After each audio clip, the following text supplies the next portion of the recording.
2012 is turning out to be a lost season for the Boston Red Sox, and the biggest reasons for it are two guys, Josh Beckett and Jon Lester. Hey everybody, it's Paulie. Welcome back to This Week in Red, where we're talking all things Red Sox and Major League Baseball.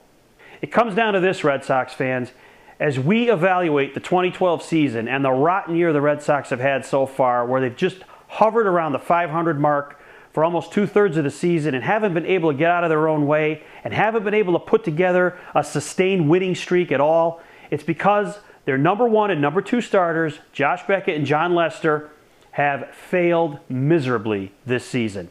Neither of them has pitched up to their potential, particularly Lester, who's supposed to be the leader of this staff. He seems to have no answer right now as to why he has pitched like garbage this season. And I love Jon Lester. I've been on this program many times saying that Lester is my favorite Red Sox player, but I got to be heavily critical of him this year. He has just not gotten the job done. And as for Josh Beckett, he's actually pitched a little better than Lester. He's had some starts where he's been really good, but he hasn't had a lot of luck. The Red Sox haven't scored a lot of runs in his starts, but still, he has not pitched like the horse that he is in this rotation. He missed some time with injury, and it all adds up to disaster for the Red Sox. And you could talk about how the Red Sox have had a ton of injuries, and they have. Their bullpen's been basically in disarray. They have not had Andrew Bailey. Daniel Bard's had a lost season himself, trying to find himself as a starting pitcher and then going back to a relief pitcher. We probably won't see him the rest of the year.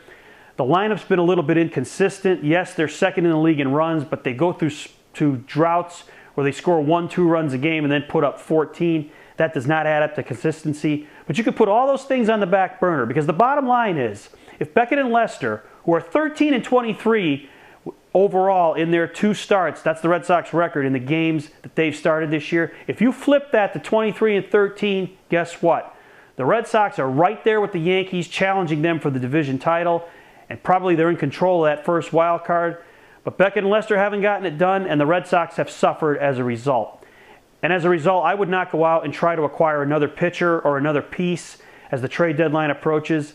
I think the Red Sox should just sell off the pieces that they can and try to rebuild for next year, because it doesn't look like Lester or Beckett is going to be able to figure this thing out before next season. And as a result, you have a lost season, and you definitely don't have a playoff team. The Red Sox don't look like a playoff team. They're a 500 mediocre team, and that's where they're going to stay the rest of the season, because their two horses in this rotation have failed them. The back end of the rotation has been fine with Dubrant, Buchholz, Franklin Morales, Aaron Cook. All those guys have been better than expected. They've gotten the job done. The horses haven't done it, and as a result, the Red Sox probably are going to miss the playoffs. So what are your thoughts on the Sox, particularly on Beckett and Lester? I know they've had bad seasons, that's the obvious answer, but what do you think is really the problem with these two guys, why they failed so much this season?